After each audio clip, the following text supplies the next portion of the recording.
People wake up in the morning, they begin to think about their problems. Those problems are circuits of memories in the brain. Each one of those memories are connected to people and things at certain times and places. And if the brain is a record of the past, the moment they start their day, they're already thinking in the past. Each one of those memories has an emotion. Emotions are the end product of past experiences. So the moment they recall those memories of their problems, they all of a sudden feel unhappy, they feel sad, they feel pain. Now, how you think and how you feel creates your state of being. So the person's entire state of being when they start their day is in the past. So what does that mean? The familiar past will sooner or later be predictable future. So if you believe that your thoughts have something to do with your destiny, and you can't think greater than how you feel, or feelings have become the means of thinking, by very definition of emotions, you're thinking in the past. And for the most part, you're going to keep creating the same life. So then people grab their cell phone, they check their WhatsApp, they check their text, they check their emails, they check Facebook, they take a picture of their feet, they post it on Facebook, they tweet something, they do Instagram, they check the news, and now they feel really connected to everything that's known in their life. And then they go through a series of routine behaviors. They get out of bed on the same side, they go to the toilet, they get a cup of coffee, they take a shower, they get dressed, they drive to work the same way, they do the same things, they see the same people, they push the same emotional buttons, and that becomes the routine, and it becomes like a program. So now they've lost their free will to a program, and there's no unseen hand doing it to them. So when it comes time to change, the redundancy of that cycle becomes a subconscious program. So now, 95% of who we are by the time we're 35 years old is a memorized set of behaviors, emotional reactions, unconscious habits, hardwired attitudes, beliefs, and perceptions that function like a computer program. So then a person can say with their 5% of their conscious mind, I want to be healthy, I want to be happy, I want to be free. But the body's on a whole different program. So then how do you begin to make those changes? Well, you have to get beyond the analytical mind, because what separates the conscious mind from the subconscious mind is the analytical mind. And that's where meditation comes in, because you can teach people through practice how to change their brainwaves, slow them down. And when they do that properly, they do enter the operating system where they can begin to make some really important changes. So most people then wait for crisis or trauma or disease or diagnosis. They wait for loss, some tragedy to make up their mind to change. And my message is, why wait? And you can learn and change in a state of pain and suffering, or you can learn and change in a state of joy and inspiration. And I think right now, the cool thing is that people are waking up. Most people spend 70% of their life living in survival and living in stress. So they're always anticipating the worst case scenario based on a past experience. And they're literally, out of the infinite potentials in the quantum field, they're selecting the worst possible outcome, and they're beginning to emotionally embrace it with fear, and they're conditioning their body into a state of fear. Do that enough times, the body has a panic attack without you. You can't even predict it because it's programmed subconsciously. So people become addicted to the rush of those emotions, and they use the problems and conditions in their life to reaffirm their limitation, so at least they can feel something. So now when it comes time to change, you say to the person, why are you this way? Well, every time they recall the event, they're producing the same chemistry in their brain and body as if the event is occurring, firing and wiring the same circuits and sending the same emotional signature to the body. Well, what's the relevance behind that? Well, your body is your unconscious mind. In a sense, if you're sitting down and you start thinking about some future worst case scenario that you're conjuring up in your mind, and you begin to feel the emotion of that event, your body doesn't know the difference between the event that's taking place in your world, outer world, and what you're creating by emotion or thought alone. So most people then, they're constantly reaffirming their emotional states. So when it comes time to give up that emotion, they can say, I really want to do it. But really the body is stronger than the mind because it's been conditioned that way. So the servant now has become the master. And the person all of a sudden, once they step into that unknown, they'd rather feel guilt and suffering because at least they can predict it. Being in the unknown is a scary place for most people because the unknown is uncertain. And people say to me, well, I can't predict my future. I'm in the unknown, and I always say the best way to predict your future is to create it. Not from the known, but from the unknown. What thoughts do you want to fire and wire in your brain? What behaviors do you want to demonstrate in one day? The act of rehearsing them mentally, closing your eyes, and rehearsing the action. Rehearsing the reaction of what you want, or the action? The action of what you want. By closing your eyes and mentally rehearsing some action. If you're truly present, the brain does not know the difference between what you're imaging and what you're experiencing in 3D world.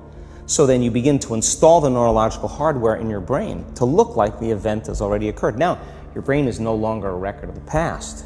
Now it's a map to the future.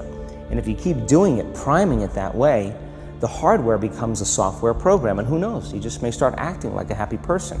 And then I think the hardest part is to teach our body emotionally what the future will feel like ahead of the actual experience. So what does that mean? You can't wait for your success to feel empowered. You can't wait for your wealth to feel abundant. You can't wait for your new relationship to feel love, or your healing to feel whole. I mean, that's the old model of reality, of cause and effect, waiting for something outside of us to change how we feel inside of us. And when we feel better inside of us, we pay attention to whoever or whatever caused it. But what that means then is that from the Newtonian world is that most people spend their whole life living in lack, waiting for something to change out there. What do you mean the Newtonian world? The Newtonian world is all about the predictable. It's all about predicting the future.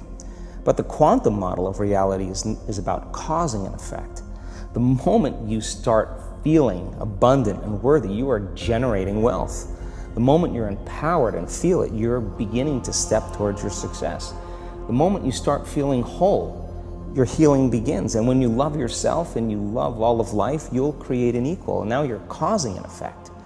And I think that's the difference between living as a victim in your world, saying, I am this way because of this person or that thing or this experience. They made me think and feel this way. When you switch that around, you become a creator of your world, and you start saying, my thinking and my feeling is changing an outcome in my life. And now that's a whole different game, and we start believing more that we're creators of reality. And most people, when they have a thought, they just think that that's the truth. And I think one of my greatest realizations in my own journey was, just because you have a thought doesn't necessarily mean it's true. So if you think 60 to 70,000 thoughts in one day, and we do, and 90% of those thoughts are the same thoughts as the day before, and you believe that your thoughts have something to do with your destiny, your life's not going to change very much, because the same thought leads to the same choice leads to the same behavior creates the same experience, and the same experience produces the same emotion. And so then the act of becoming conscious of this process to begin to become more aware of how you think, how you act, and how you feel, it's called metacognition. And so then why is that important? Because the more conscious you become of those unconscious states of mind and body, the less likely you're going to go unconscious during the day, and that thought is not going to slip by your awareness unchecked, because it means to know thyself. The word meditation means to become familiar with. So as you become familiar with the thoughts, the behaviors, and the emotions of the old self, you're retiring that old self. As you fire and wire new thoughts and condition the body into a new emotional state, if you do that enough times, it'll begin to become familiar to you. So it's so important, just like a garden. If you're planting a garden, you got to get rid of the weeds. You got to take the plants from the past year and you got to pull them out. The rocks that sift to the top that are like our emotional blocks, they have to be removed. The soil has to be tenderized and broken down. We have to make room to plant a new garden. So primarily, we learn the most about ourselves and others when we're uncomfortable. Because the moment you move into that uncomfortable state, normally a program jumps in. When that program jumps in, it's because the person doesn't want to be in the present moment and engage it consciously. If you're not being defined by a vision of the future, then you're left with the old memories of the past, and you will be predictable in your life. And if you wake up in the morning and you're not being defined by a vision in the future, as you see the same people and you go to the same places and you do the exact same thing at the exact same time, It's no longer that your personality is creating your personal reality. Now your personal reality is affecting or creating your personality. Your environment is really controlling how you think and feel unconsciously, because every person, everything, every place, every experience has a neurological network in your brain. Every experience that you have with every person produces an emotion. So some people will use their boss to reaffirm their addiction to judgment. They'll use their enemy to reaffirm their addiction to hatred. They'll use their friends to reaffirm their addiction to suffering. So now they need the outer world to feel something. So to change then is to be greater than your environment, to be greater than the conditions in your world. And the environment is that seductive. So then why is meditation the tool? Well, let's sit down, let's close our eyes. Let's disconnect from your outer environment. So if you're seeing less things, there's less stimulation going to your brain. If you're playing soft music or you have earplugs in, less sensory information coming to your brain, so you're disconnecting from your environment. If you can sit your body down and tell it to stay like an animal, stay right here. I'm gonna feed you when we're done. You can get up and check your emails, you can do all your texts, but right now, you're gonna sit there and obey me. So then, when you do that properly, and you're not eating anything or smelling anything or tasting anything, you're not up experiencing and feeling anything, you would have to agree with me that you're being defined by a thought, right? So when the body wants to go back to its emotional past, and you become aware that your attention is on that emotion, and where you place your attention is where you place your energy, you're siphoning your energy out of the present moment into the past, and you become aware of that. And you settle your body back down in the present moment, because it's saying, well, it's 8 o'clock. You normally get upset because you're in traffic around this time. And here you are sitting, and we're used to feeling anger, and you're off schedule. Oh, it's 11 o'clock, and you usually check your emails and judge everybody. Well, the body's looking for that predictable chemical state. Every time you become aware that you're doing that, and your body is craving those emotions, and you settle it back down into the present moment, you're telling the body, it's no longer the mind, that you're the mind. And now your will is getting greater than the program. And if you keep doing this over and over again, over and over again, over and over again, just like training a stallion or a dog, it's just gonna say, I'm gonna sit. And the moment that happens, and the body's no longer the mind, when it finally surrenders, there's a liberation of energy.